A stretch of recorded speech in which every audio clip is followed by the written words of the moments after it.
Buenos días. La idea de hoy es mostrarles cómo tienen que hacer los laboratorios, cuáles son las herramientas y un poco qué es lo que están haciendo para que cuando algo falle, que seguramente va a fallar, porque cuando uno hace las cosas en la práctica siempre fallan, sepan más o menos cuáles son los actores involucrados y por dónde puede venir el problema. ¿Sí? Y de paso conozcan un poco más cómo es el proceso de escribir un programa para un procesador. Antes de empezar, había una discusión en el Discord que no seguí detenidamente, pero que estaba acalorada y que Matías quería preguntar algo. Así que arrancamos sacando la duda del Discord. La duda era del archivo del 2021, Sí. el punto 2.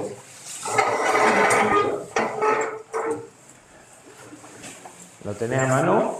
Sí. A ver.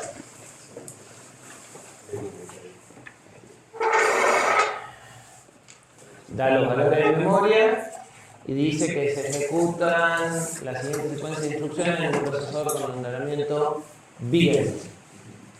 Bien. Indica el valor final de R2.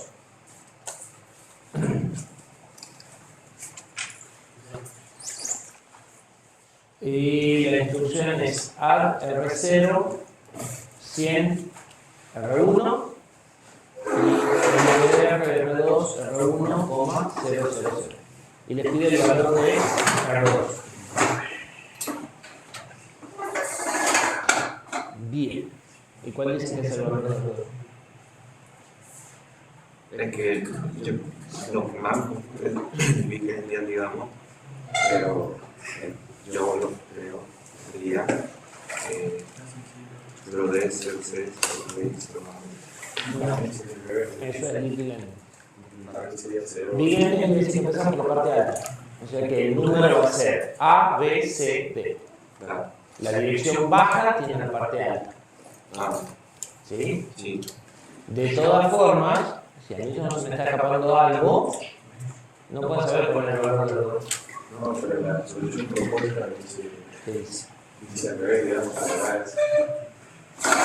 Dice 0 de Yo tengo un problema serio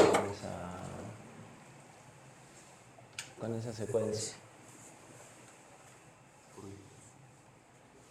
¿Qué valor tiene R1?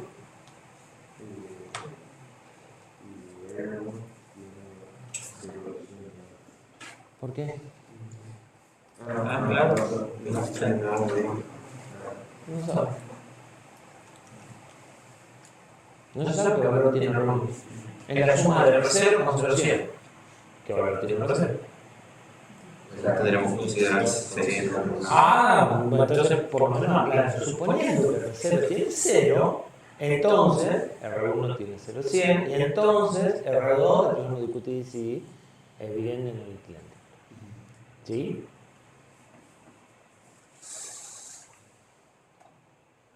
Con esa suposición, no sé si se leería.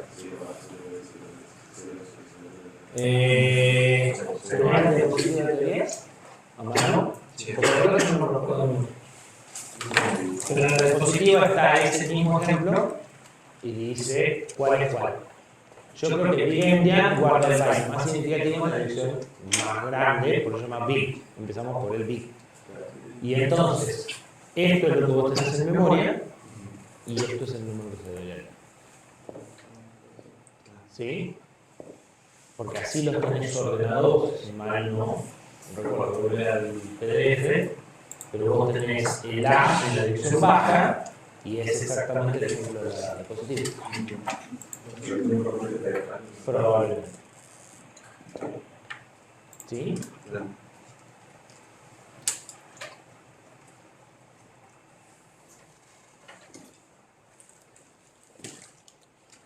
Indique el valor final de R2. Fíjense que en realidad en este caso, no, en este caso seguimos lo mismo. O sea, sería lo mismo, tendremos como valor R2, pero seguir sin saber cuál es. ¿Sí?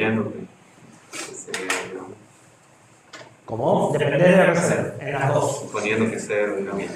Bueno. Ya se puede antes. A ver, algunas de esas cosas por ahí se contestan cuando están rindiendo. Claro.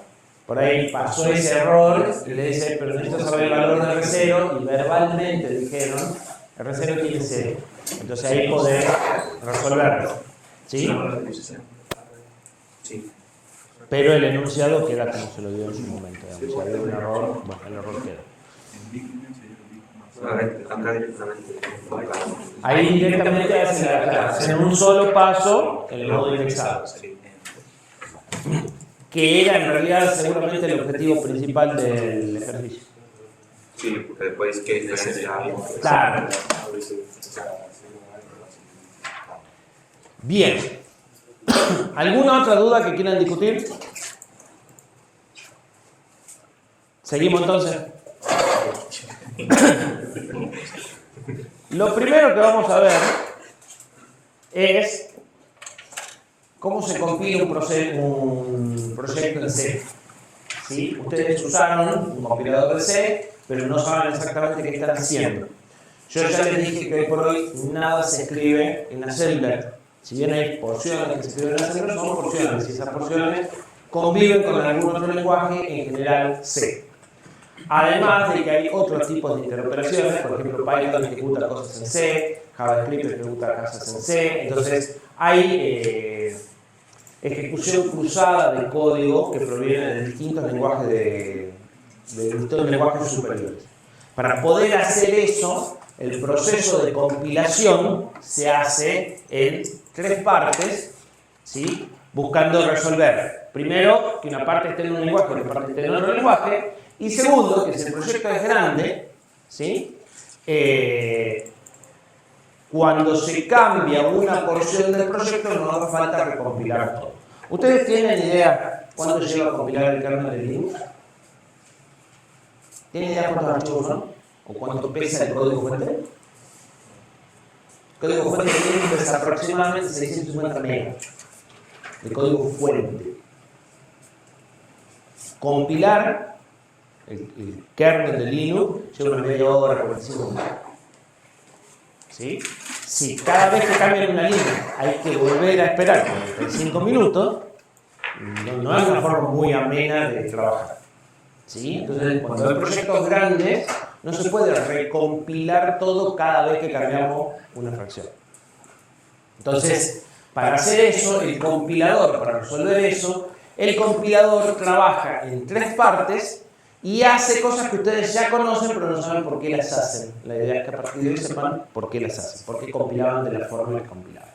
Cuando ustedes vieron el compilador de C, en algún momento casi seguro les mencionaron que había un preprocesador, que había una comparación, que había un linker o enlazador. ¿Sí? Hoy vamos a volver a ver eso con la idea de que quede completamente claro cuál es el rol de cada uno. El preprocesador toma el código fuente y lo modifica. Básicamente es una herramienta de reemplazo de texto, tan simple como eso. Las directivas del preprocesador ustedes las conocen. ¿Cómo las distinguen? Con numeral. ¿Sí? Las directivas del preprocesador de C empiezan con numeral. ¿Y qué directivas al preprocesador se acuerdan? Para importar librerías. Bien, no importa ninguna librería, pero numeral include. ¿Sí? Que lo conocen como importar librerías. ¿Qué otro numeral, qué otro directiva conocen? En realidad no hay más que 2 directivas, pero bueno. IFDEF es una directiva, ¿sí? ¿La conocen? Lo usamos en el proyecto final. La usaron en el proyecto final. ¿Y qué hace? Bien, vale. Pero sé que existe. Y hay otra más que deberían de haber usado. Que la deberían de haber usado antes de include incluso. El estándar. No, eso es una de las librerías que... ahora vamos a aclarar qué hacer, pero es una librería que importas. O sea, eso estaba después del numeral include, venía la stdlib, la stddef, ¿sí? Esas son, digamos que librerías, no son librerías, son archivos de cabecera, pero ahora vamos a ver qué hacen. Pero tanto en el include, o sea, son todas numeral include. El define fue El numeral define, ¿qué hace el numeral define? crear una constante global que se llama, ¿saben cómo se llama eso? Macro. Sí, lo deben haber escuchado. Declaro un macro, ¿sí? Que es una constante simbólica, es ponerle nombre a un número. Básicamente para eso lo usamos, pero puede hacer un poco más. Bien. ¿Qué hace el preprocesador? Expandir los macros. Expandir los macros quiere decir, cada vez que aparece el nombre que ustedes pusieron, lo reemplaza por la definición. Entonces, si ustedes pusieron una directiva que va en minúscula, así que respetemos las minúsculas, una cosa así,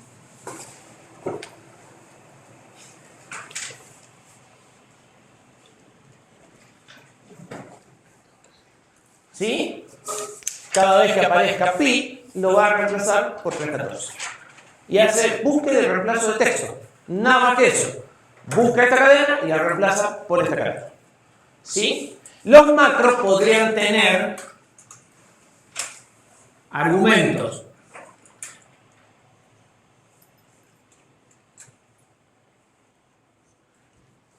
Podrían tener esta forma. Entonces, lo que está acá adentro, lo pega acá y reemplaza esto por esto, manteniendo lo que esté dentro de los paréntesis, pegándolo acá. ¿Sí? Que es una especie de función. Pero hace buscar y reemplazar. Ustedes pueden agarrar un editor de texto y decirle buscar, reemplazar, buscar, reemplazar, buscar, reemplazar. Y eso es lo que hace con define. ¿Qué hace con el numeral ifdef?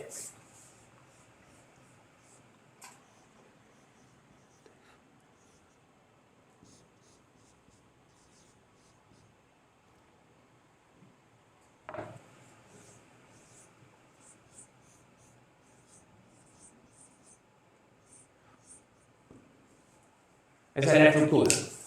Ifdef, puede haber un else en if.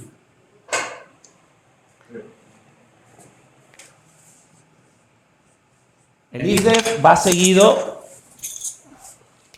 de algo que puede estar en un define o no. Si pi está definido, se compila este bloque de texto. Si no está definido, se compila este bloque de texto. Lo que hace el ifdef o el if a secas, porque acá puede hacer if pi igual 314, lo que hace el numeral if es decir, bueno, el texto que está a continuación se va a compilar si se cumple la condición. Y tengo un else para si no se cumple la condición. Básicamente, borra esto o borra esto del código fuente. También búsqueda de reemplazo de texto. ¿Y qué hace el famoso include?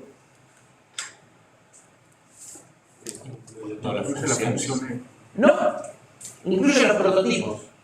Porque los archivos H que ustedes incluyen, ustedes normalmente hacen un include stdio.h.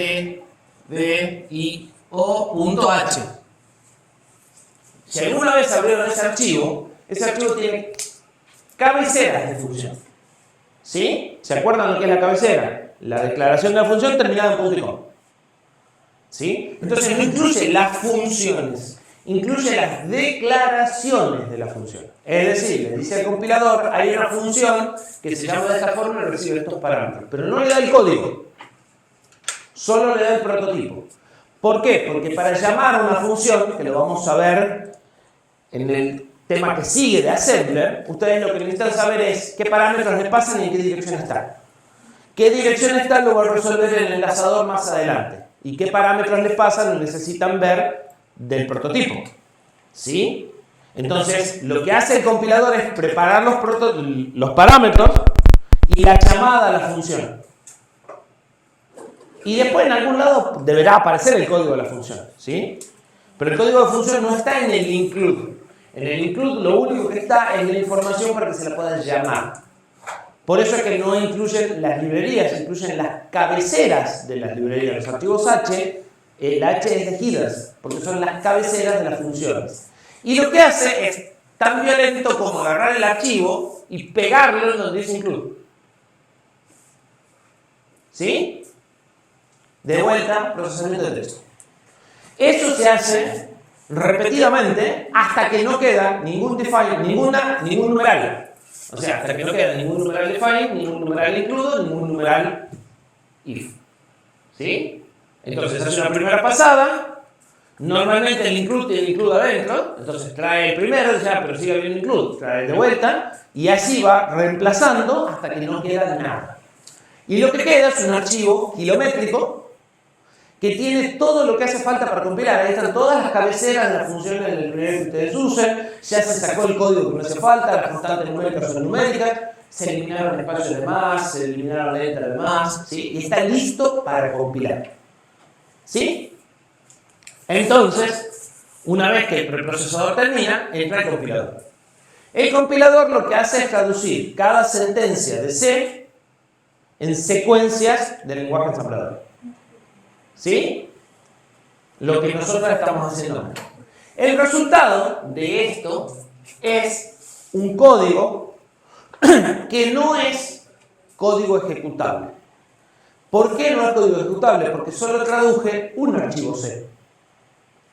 Y en el archivo C que escribieron ustedes, por ejemplo, está la llamada a la función, pero no está el código de la función. Porque dijimos que el include no lo trae. Entonces, no está el código de la función printf. Para eso entra el enlazador.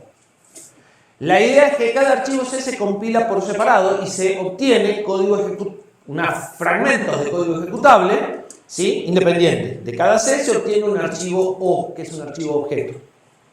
Y después el linker lo que hace es tomar todos los archivos objetos y resolver las dependencias cruzadas. Es decir, en el código de ustedes, que se llamaba printf, poner la dirección de salto donde puso printf. El enlazador lo que hace es construir el binario final tomando los fragmentos ejecutables de cada una de las instrucciones, de cada una de las funciones, ubicándolas en memoria y resolviendo, bueno, si vos querés llamar a esta función, esta es la dirección, si vos tenés que llamar a esta función, ¿sí? Y resolver las dependencias cruzadas de variables o funciones que haya entre cada fragmento. ¿Sí? Obviamente, podrían saltarse el enlazador y que el compilador genere directamente un ejecutable. Lo que pasa es que eso funciona para programas de no más de 800 líneas, 900 líneas. A partir de ahí, el código fuente se hace manejable. Entonces tienen que fragmentarlo. Razón por la cual la herramienta podría funcionar así, pero no funciona así. Funciona siempre fragmentado. Y si ustedes van a trabajar con un solo archivo, igual hace los tres pasos. ¿Sí? ¿Por qué es importante? Porque nosotros vamos a escribir pequeños códigos de assembler, pero no vamos a escribir una herramienta que trabaja de esta forma. ¿Sí? Y vamos a tener que convivir con esta herramienta. Entonces, un proyecto, incluso los proyectos que hacen ustedes en programación 1, está formado por más de un archivo fuente. En el caso de ustedes, por su código fuente más la librería stdio, más la stdlib, más la math, por ejemplo. ¿Sí? Las librerías son paquetes de cosas ya precompiladas. ¿Sí? La librería no se compila, ya viene compilada con el lenguaje y lo que se hace es solamente enlazarla. Entonces, ustedes hicieron en su trabajo final más de un archivo C y los enlazaron. Bueno, el proceso de compilación en ese caso es este. Por cada archivo C se preprocesa y se compila. Normalmente el preprocesador y el compilador se hacen juntos. El compilador preprocesa y compila juntos. Y el archivo ese intermedio, ese archivo kilométrico, no se guarda el disco a menos que ustedes lo pidan. O sea, hay un parámetro para decirle quiero ver el archivo preprocesado. Depende de las locuras que hagan con la directiva del compilador. Necesitan ver qué es lo que sucede, porque le da un error y no entienden de dónde viene. Entonces no pueden generar ese archivo. Pero normalmente el compilador preprocesa y ahí nomás compila. Y entonces por cada archivo C genera un archivo O. Esto es lo que le digo, son secuencias de código assembler o de código de máquina, más una tabla de símbolos. Esa tabla de símbolos dice, yo declaro estos símbolos, estas etiquetas que tienen estos valores, y además necesito estas otras etiquetas que son externas y que las voy a necesitar para poder funcionar. ¿Sí? Entonces tiene lo que llamamos una tabla de símbolos donde están los símbolos que él declara y los símbolos que él necesita. ¿Sí? Por ejemplo, yo declaro main y necesito foo, var y printf. ¿Sí? Cada archivo C sigue el mismo proceso. La idea es que cuando ustedes cambien uno de estos C, solo se recompila ese y se reenlaza y no hay que compilar todos los otros. ¿Sí? Además de que algunas de estas cosas podrían venir precompiladas, o sea, este código podría ser de otra persona y no les dio el código fuente, les dio el binario ejecutable. Ustedes no tienen acceso al código fuente, pero lo pueden usar. Si les da la cabecera a las funciones y el archivo O, ustedes lo pueden usar. ¿Sí? Un archivo A, que es la std, por ejemplo, es un montón de estos empaquetados. Entonces yo puedo tener varios archivos C, genero varios archivos O y eso lo empaqueto en un solo A y genero una biblioteca de funciones que puede haber estado escrita en varios archivos, pero que queda como una sola cosita. ¿Y qué les entrego? El A, que es todas las tiras de ejecutable y todas las cabeceras. ¿Sí? O una sola archivo de cabecera, lo que haga falta. Bien. ¿Por qué es importante esto? Porque nosotros vamos a ensamblar usando un compilador de C. Y como el enlazador es el responsable de armar la imagen en memoria, el que va a conocer en los microcontroladores las direcciones reales de memoria, de flash y de RAM, y va a ubicar realmente a las rutinas, va a ser este. No va a ser este. Entonces nosotros vamos a trabajar con un solo archivo. O sea, vamos a tener un main.s, lo vamos a ensamblar en un main.o y lo vamos a enlazar. ¿Sí? Pero sí o sí tenemos que pasar por los dos pasos.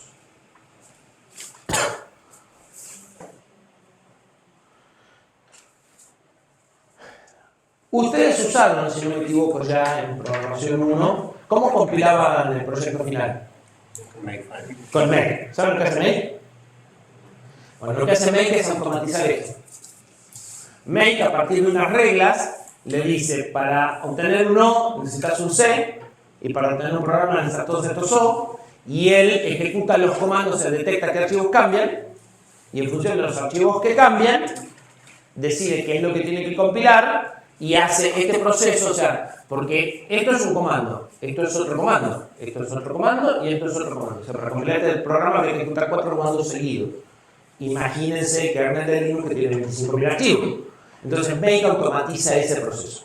Ustedes les dicen cómo se construyen los módulos, hasta lo pueden decir en función de las carpetas en las que están, o sea, es bastante flexible, y él va tomando cada archivo, se fija si cambió desde la última compilación, compilando y enlazando y automatizando el proceso. Nosotros también vamos a usar un make, ¿sí? Que va a estar haciendo esto.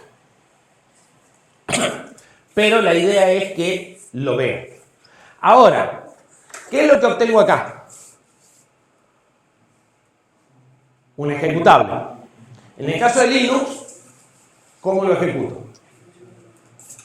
./main.o. Y en el caso de la bebida, porque nosotros no vamos a hacer ejecutables para Linux, nosotros lo tenemos que grabar acá. Entonces, lo que obtengo acá es la imagen de memoria flash, la imagen de memoria no volátil. ¿Sí? Dirección de memoria, contenido, dirección de memoria, contenido, dirección de memoria, contenido. Escribir la memoria flash. Exactamente, me tengo que meter en la memoria flash que está metida adentro de esta pastilla. O sea, ni siquiera tengo una memoria como para decir, bueno, la saco y la grabo. La memoria está metida adentro del microprocesador.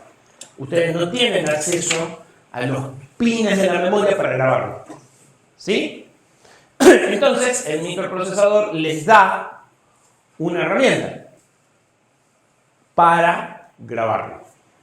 Esa herramienta es una interfaz especializada en grabación y depuración de memorias, estandarizada, como puede ser el USB, pero con esta función específica de grabar y depurar microprocesadores. Hay dos interfaces que se usan. Una interfaz se llama JTAG, Joint Test Action Group, y la otra interfaz, que es la más vieja, y la otra interfaz se llama Serial Wire Debug. ¿Sí? Las dos hacen lo mismo. Son interfaces seriales que utilizan muy poquitos pines, 2 o 3 pines, nada más, porque en muchos casos esos pines del procesador quedan inutilizados, entonces no voy a poner demasiados pines para solo grabarlo. ¿Sí? Piensen que estas interfaces están, por ejemplo, en los celulares que ustedes tienen. El sistema operativo, la primera vez, se graba de esta forma. ¿Sí? Y esos pines no se vuelven a usar nunca más, a menos que lo manden al servicio técnico porque lo briquearon tratando de actualizar los firmware. ¿Sí? Pero la primera vez, cuando el micro no tiene nada, la única forma de grabar las memorias es de esta forma. ¿Sí? O casi la única forma. Entonces, lo que nosotros vamos a hacer es lo que se hace en cualquier sistema embebido, incluyendo, como les digo, teléfonos, tablets y lo demás, la primera vez que se lo construye. En realidad hay unas pequeñas alternativas para dispositivos más caros. Vamos a tener nuestra PC y vamos a tener nuestro sistema embebido, conectados por USB. En la PC vamos a tener el código fuente, que lo vamos a ensamblar y vamos a tener un archivo de O y lo vamos a enlazar y vamos a obtener el programa ejecutable. ¿Sí? Si el programa se llama programa.s, que es la extensión que corresponde a código assembler, la estandarizada, el ensamblador, o sea, la herramienta que traduce esto a código O se llama ARM-None-EAVI AS. ¿Sí? Esto es porque es para ARM sin sistema operativo, con el estándar EAVI, que lo vamos a ver en el próximo laboratorio, y es el assembler. ¿Sí? También está el EAVI GCC, que es el compilador de C. ¿Sí? Pero nosotros estamos usando dentro de la suite de herramientas de GCC el AS, que es el ensamblador. Eso va a generar un archivo con el mismo nombre y extensión O, que también lo tenían cuando partían de C, y a ese archivo único lo vamos a enlazar con las rutinas de arranque del sistema operativo, que las vamos a ver después del primer parcial, cómo se arman las rutinas de arranque del procesador.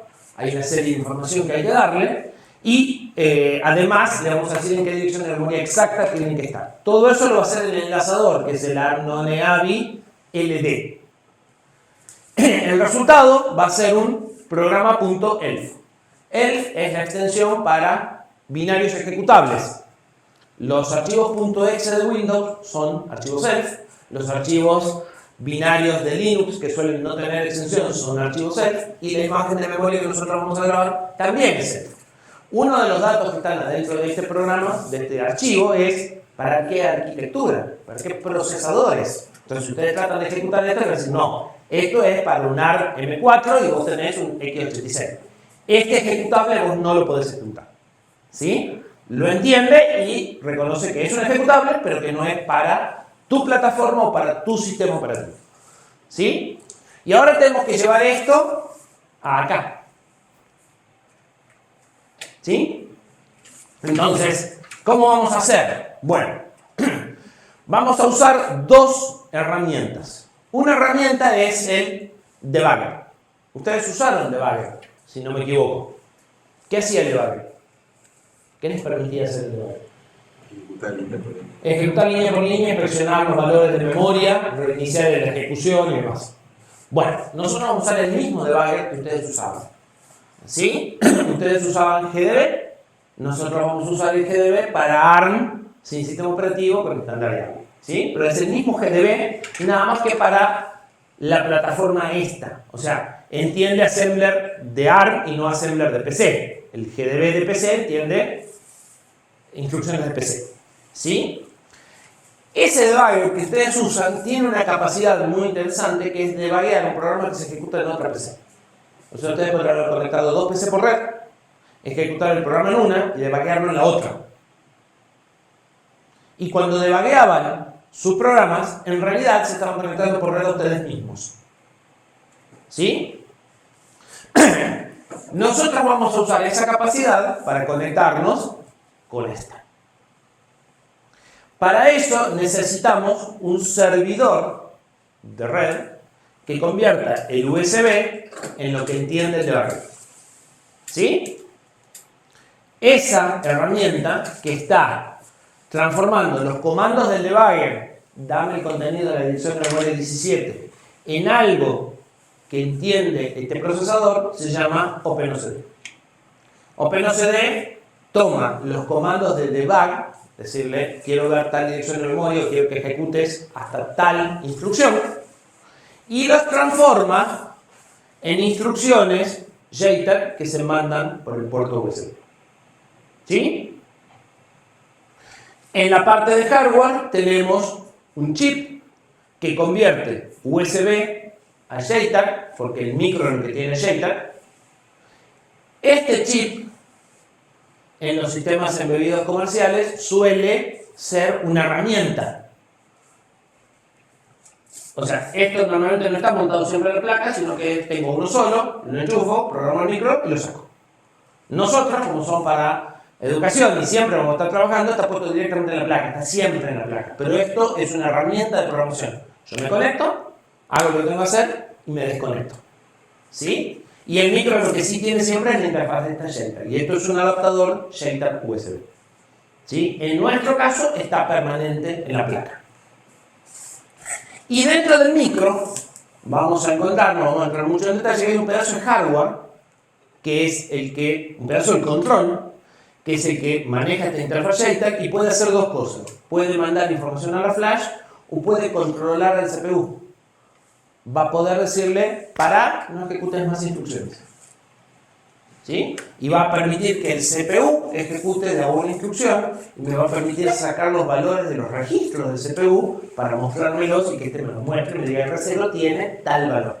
Entonces ustedes van a poder, entre este y este pedazo de hardware que está dentro del procesador, debuguear exactamente igual que debuguearon en la PC. Solo que en acento. Ahora, algunas consideraciones. Ustedes pueden poner un breakpoint. ¿Saben lo que es un breakpoint? Decirle, quiero ejecutar hasta esta instrucción. Pueden marcar una instrucción y decirle, quiero ejecutar hasta esta instrucción. ¿Sí? En la PC ustedes pueden poner todos los breakpoints que quieran. Acá los breakpoints se traducen en valores que este tiene que tener y comparar con el PC. Cada breakpoint es un registro, acá, de la dirección en la que tengo que estar mirando cuando llegue el PC, pero esto es hardware puro. Razón por la cual no puedo poner todos los breakpoints si me dé la gana, porque piense que este hardware lo tengo en todos los procesadores y lo uso de vez en cuando. Pero lo pago en todos. Todos los procesadores tienen este módulo puesto adentro. Para usarlo, la vez que se lo programan y nunca más. Salvo los pocos privilegiados que vienen acá a clase y se lo usa todos los días. ¿Sí? Entonces este hardware cuesta. Y obviamente está llevado a lo mínimo necesario. Entonces ustedes no van a poder poner más de 4 breakpoints, por ejemplo. Porque acá hay solo 4 registros. ¿Sí? Es lo mismo, pero cuando quieran poner el quinto les va a decir, no, borrá porque no tengo más breakpoints. ¿Sí? Porque lo que ustedes hacen no se maneja ya por software, sino que se traduce a órdenes de hardware de este modo. ¿Sí? Otra cosa que habitualmente les sucede, por eso es que les presento las herramientas, es que en determinado momento les dice que no encuentra la placa. Y el OpenOCD se abre y le dice que no hay ningún chip FTDI conectado por ahí. ¿Qué suele suceder? Les agarra la desesperación y desenchufan la placa y lo vuelven a enchufar con el OpenOCD abierto. El OpenOCD deja la conexión abierta, la conexión USB huérfana abierta, queda abierto y entonces el segundo OpenOCD que levantan no encuentra la placa porque el primero ni la usa ni la libera. Entonces cuando no encuentre la placa, lo primero que tiene que hacer es asegurarse que el cable USB anda bien. Es uno de los problemas. Pero si el cable USB andaba bien y ahora no encuentra la placa, lo que tiene que hacer es buscar un programa OpenOCD que está corriendo y matarlo porque quedó huérfano. ¿Sí? Porque desenchufaron la placa en un momento y este quedó con la conexión abierta.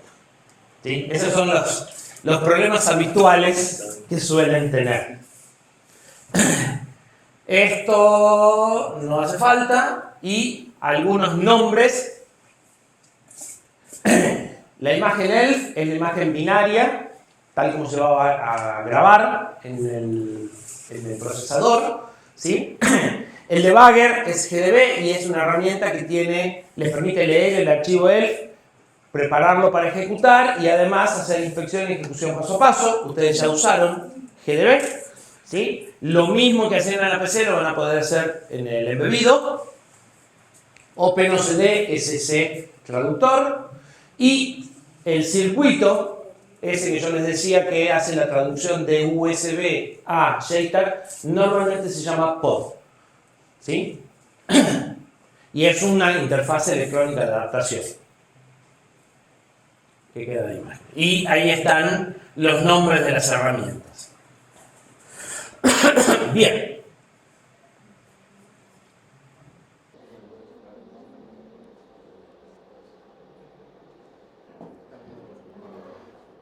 Bueno, ahí encontré los registros, estaban en variables, me los movieron. Antes estaban en una ventana separada y ahora los pusieron adentro de variables. Ustedes probablemente lo tengan como una sección como esta. Ahora vamos... Ya terminó de bajar la máquina virtual, o sea que podemos completar lo que ustedes tienen que hacer. Importar. Buscan...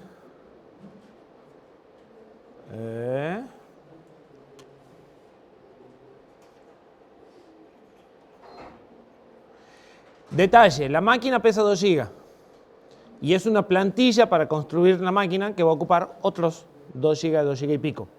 O sea que necesitan en el momento 4 o 5 libres y después borran el archivo, ¿sí?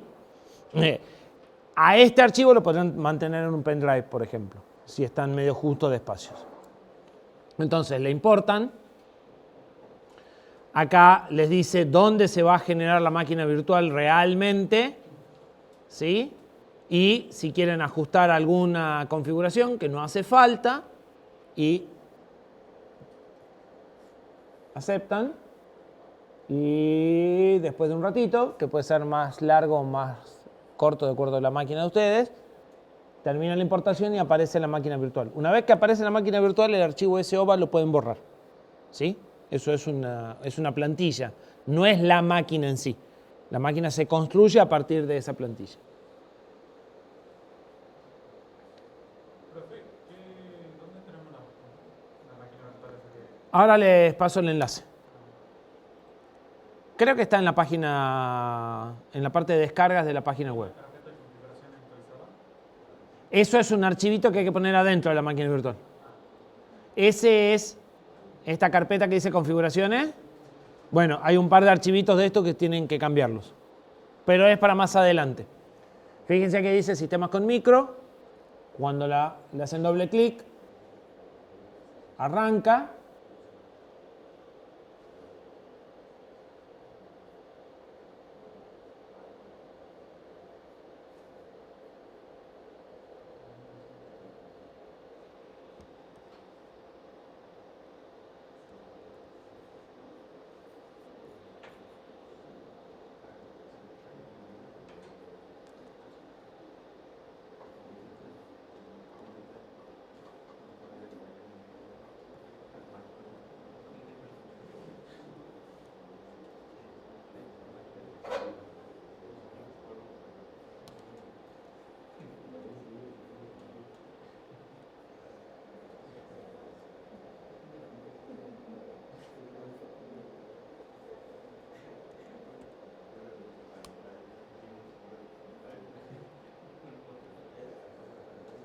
¿Sí?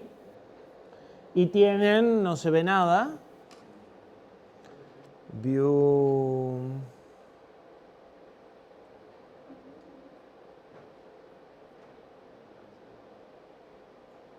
ahí se ve mejor, ¿verdad?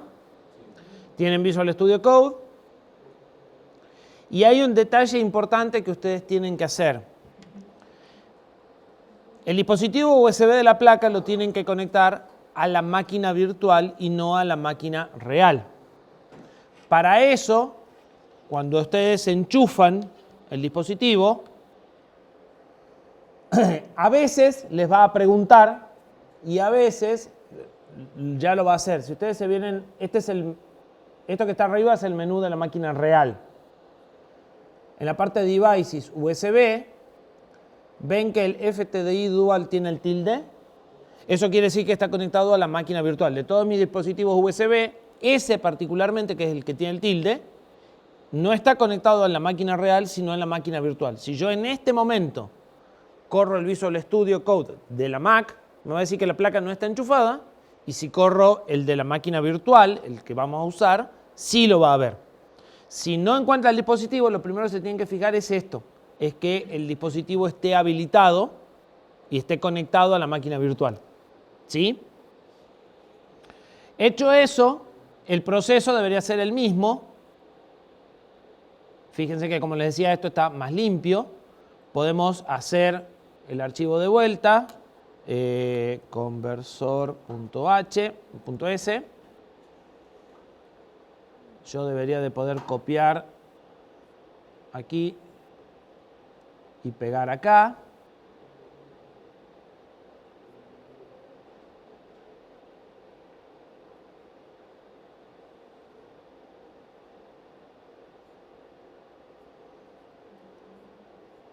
Si no pueden copiar y pegar, tienen que revisar esto, que es el Shared Clipboard. Sin embargo, está puesto para que funcione y no funciona.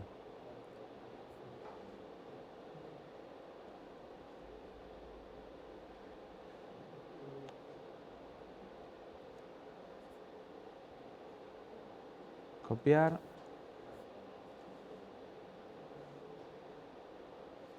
Está rebelde. Vamos por algún ejemplo de los que están acá. ¿Sí? Este ejemplo suma dos números.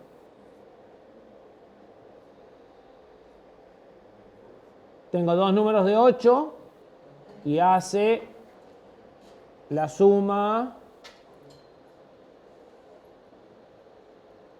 de los dos. Suma primero estos 2 bytes, después suma los otros 2 bytes, ¿sí? Y hace la suma larga de dos números de 8. Fíjense. Tengo el mismo preámbulo de siempre.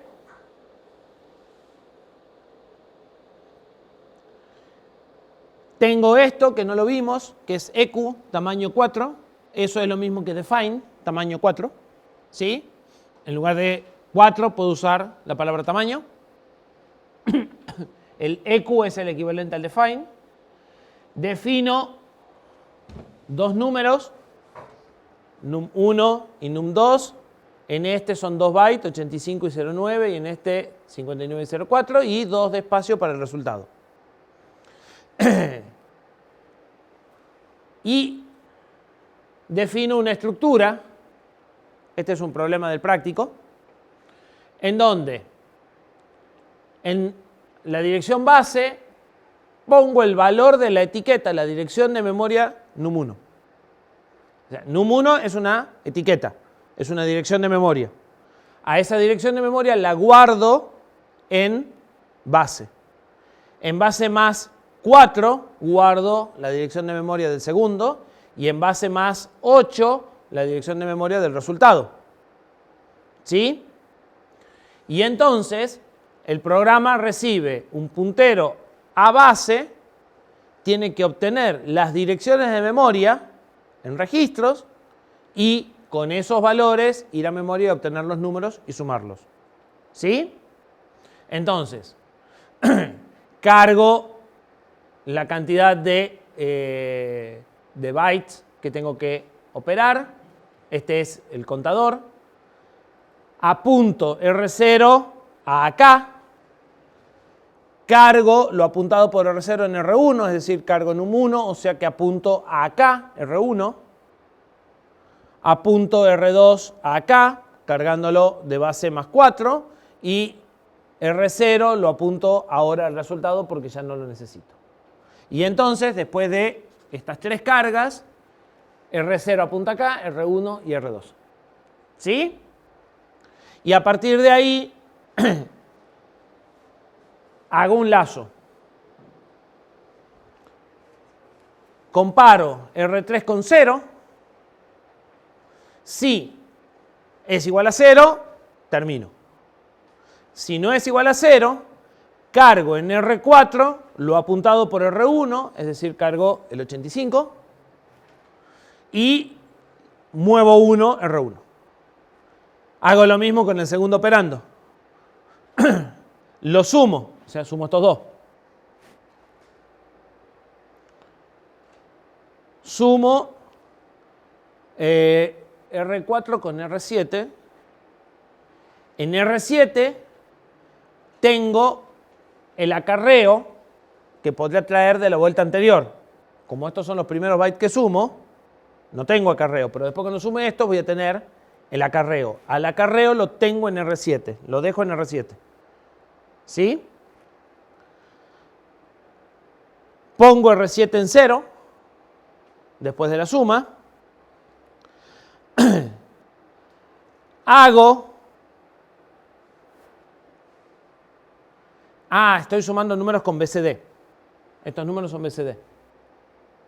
Entonces, después de sumarlos como binario, me fijo en el resultado en el nivel de la derecha. Si me pasé de 10, tengo que bajar a lo que corresponde y llevarme al que sigue. Entonces, 5 y 9, 14.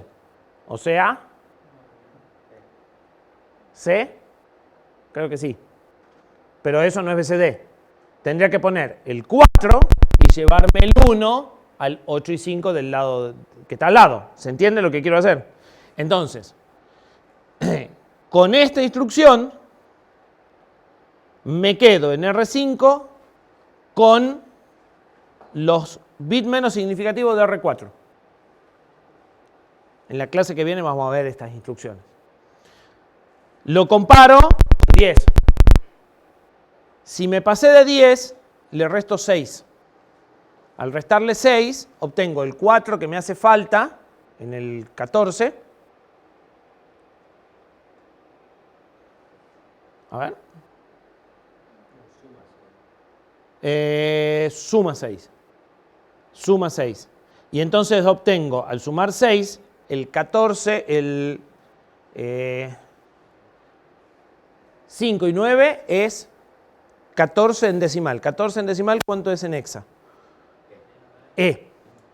Si le sumo 6 a E, 4, 1, 4 me queda. Entonces ya tengo el 1 del acarreo y el 4 como debe ser. ¿Sí? Y para cualquier número que se haya pasado, sumarle 6 va a producir lo mismo. Me va a generar un 1 de acarreo y el número BCD correcto para la suma original. ¿Sí? Entonces, una vez que hice eso, me saco del resultado la parte alta, o sea, ahora me quedo con el resultado de 8 y 5, que es 13, que es D, porque si 9 y 5 era E, 8 y 5 es E, ¿sí? Y hago lo mismo, le sumo el 1 que arrastré, me fijo si me pasé de A, sí me pasé de A, le sumo 6 y dejo el 1 en el R7 para cuando haga el 9 y el 4. ¿Se entiende? Y después lo voy a hacer de vuelta con el 0 y el 0, hasta que se acaben. Si lo compilo, abro un terminal, acá abajo, tengo que primero decirle acá cuál quiero compilar. Por ejemplo, suma.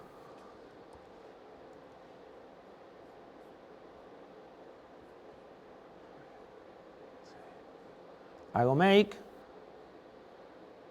lo compiló, vengo a debug,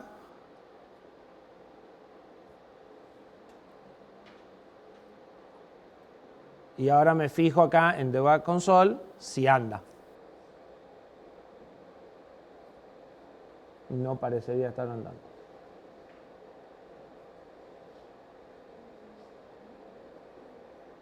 Fíjense que dice que tuvo problemas con OpenOCD.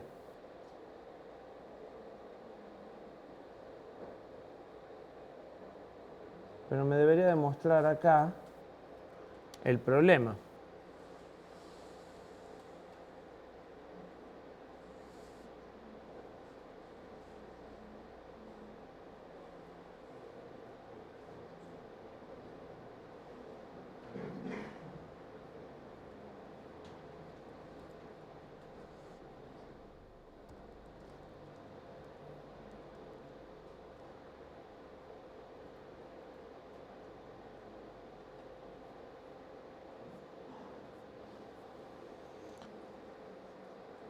La placa sí funciona. Fíjense que hago make preparar y le encuentra la placa.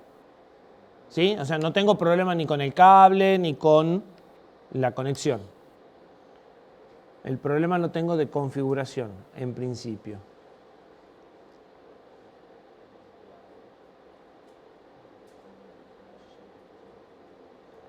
Y podría ser este el problema.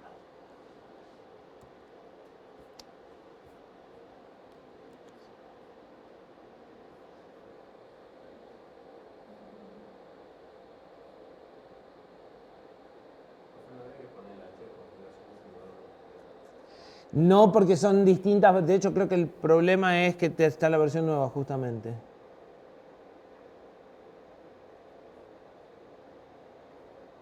Lo que pasa es que me llama la atención que debería de estar escribiendo mientras lo tratás de ejecutar. O sea, debería de mostrarte el proceso y dar error.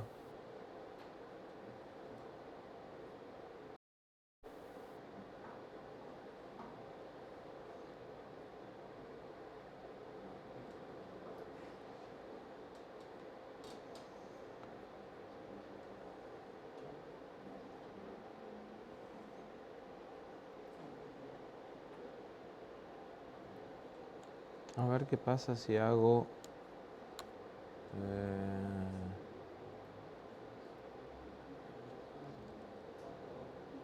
esto es ls, cd, proyectos, ls, make debug.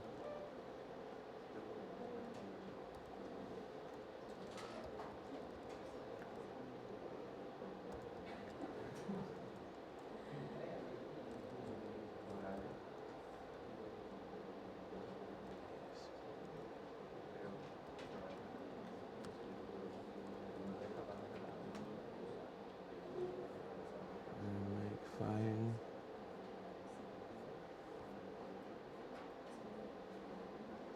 Download.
Bueno.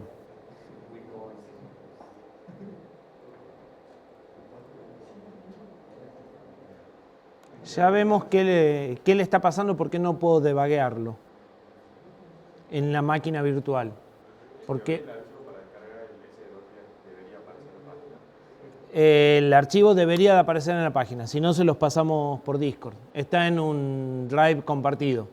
Y como es una máquina con Linux, no hay problema de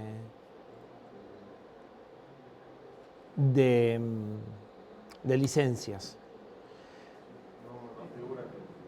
Bueno, ya lo agregamos. Detalle importante. Volvamos al ejemplo de la clase que es más fácil porque ya lo vimos a todas las instrucciones. Cuando ustedes compilan, obtienen, además del archivo binario ELF, obtienen un archivo LST. El archivo LST tiene el contenido del ELF explicado. Entonces fíjense que les dice, este es el programa que habíamos visto, el que hace la conversión de la tabla. Fíjense que les dice la dirección de memoria en la que se va a poner cada instrucción, la instrucción que ustedes escribieron. Nosotros habíamos escrito LDR0, igual y el símbolo. Y fíjense que lo traduce como PC24, es decir, que está leyendo algo que está 24 lugares más adelante. 24 lugares más adelante es esto, y es la tabla de constantes de las que yo les había hablado. ¿Sí?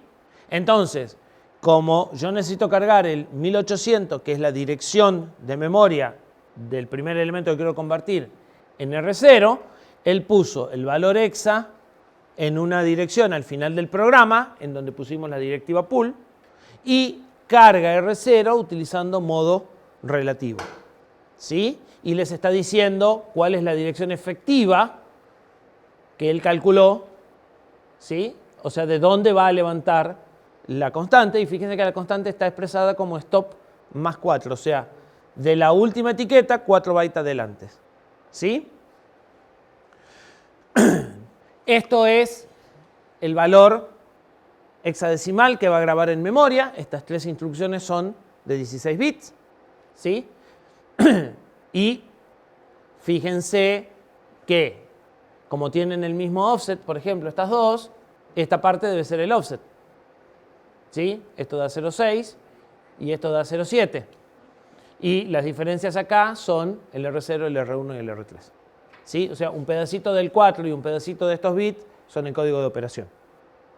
¿Sí? De esa forma tienen la traducción de todo el binario. La mayoría son de 16, estas son de 32. ¿Sí? Y la dirección de memoria que le asigna cada una. Todo esto es flash. Y si seguimos, y fíjense que la RAM no está. La tabla de valores, o sea, fíjense que este pedacito, origen y destino, no aparecen acá, porque no son parte del programa. ¿Sí? Se graban, podemos saber en qué dirección se graban la 1800, o 1800, 1814, 1828, ¿sí? Porque son las direcciones que yo estoy cargando, ¿sí? Pero no están en el listado. Además del LST tengo un mapa. El mapa me dice en qué direcciones de memoria se pone cada segmento, y acá sí van a aparecer en algún lado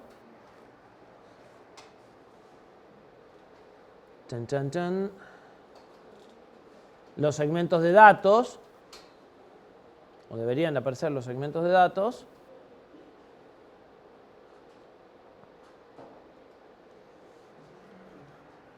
Acá sí están en el 1008, 28 datos, y esto está en el BSS, que es el segmento de variables inicializadas, o sea, en datos que tienen un valor al inicio. ¿Sí? Y en la imagen ELF están. Entonces, con esto pueden ver en qué direcciones de memoria se ponen cada cosa. Fíjense que hay código que no solo viene de lo que ustedes escribieron, o sea que hay más que lo que ustedes escribieron.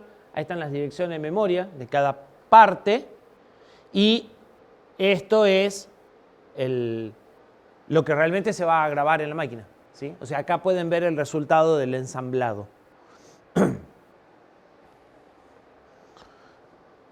Si lo ejecutamos paso a paso a este en mi máquina, porque la otra está rebelde,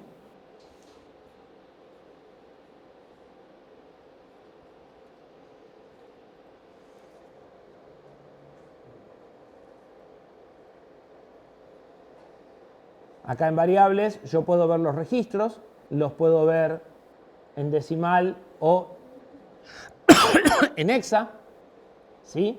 La primera instrucción tiene que apuntar a las direcciones de byte. Ya vimos recién que eso es la dirección 1.800.000. Entonces, con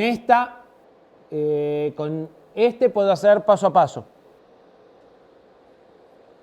Fíjense que me marca cuál es el registro que cambió de valor. Cambió de valor el R0, tomó el valor 1.800.000 y cambió el PC. ¿Sí? Está apuntando a la instrucción 1002. Fíjense que acá el PC se los da. En este procesador el PC le está sacando el último bit. O sea, dice 1002, no dice 1003. Pero en la versión que tienen ustedes dice 1003. ¿Sí? Porque el último bit dijimos que era una bandera y que estaba en 1. ¿Sí? Esta interfaz gráfica me lo está arreglando. Y hay más registros que nosotros no estudiamos, que no vamos a usar. Nosotros vamos a usar los R, el SP hasta acá. Este es el registro de estado, que por ahora no lo vamos a ver. Cargo R1.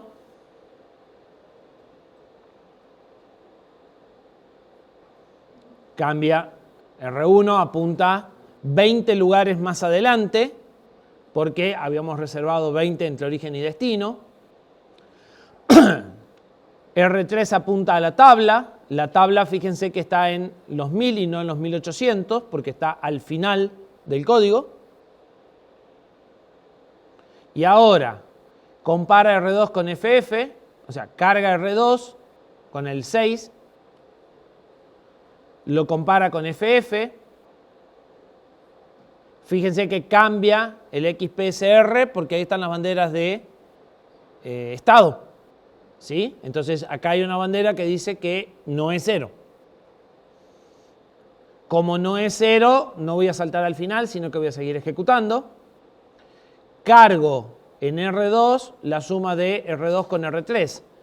R2 tiene el número 6, R3 tiene el 1028, entonces voy a ir, si quieren hacer la cuenta, a la 2D, creo, y 28, 29, 2A, 2D, 2B, 2C, 2C, debería levantar este, creo, que es la representación del 6. Y entonces cambia por BE, que se supone que son los palitos del 6. Y ahora eso lo guardo en memoria. Yo no estoy viendo memoria. Entonces no veo que se guardó en memoria. Se puede ver memoria, si mal no recuerdo.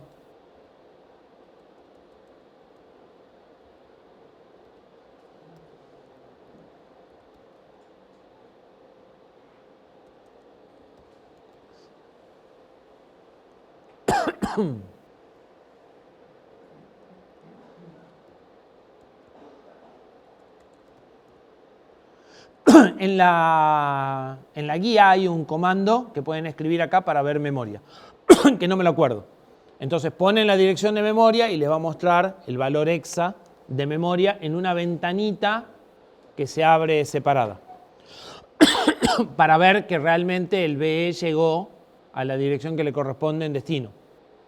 ¿Sí? Y entonces ahora podríamos poner un breakpoint acá y decirle que haga toda una vuelta.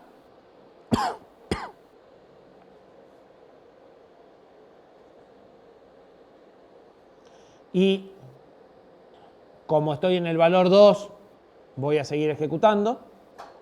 Y hago una vuelta más y estoy en el 8. Y voy a seguir ejecutando y hago una vuelta más y estoy en el 5. Y hago una vuelta más y estoy en el 7. Y hago una vuelta más y ahora como estoy en F, fíjense que hay una bandera que cambió. ¿Sí? Y entonces el branch equal va a saltar. Y me voy a ir a final en lugar del LRB. Voy a guardar el FF en memoria. Como no estoy viendo memoria, no lo veo. Y voy a entrar en el lazo infinito del final. ¿Sí? La idea es que escriban los programas y los depuren hasta entender los modos de direccionamiento, hasta entender cuándo traen la dirección de memoria de la variable, como en el programa que vimos recién, que es más complicado, ¿sí?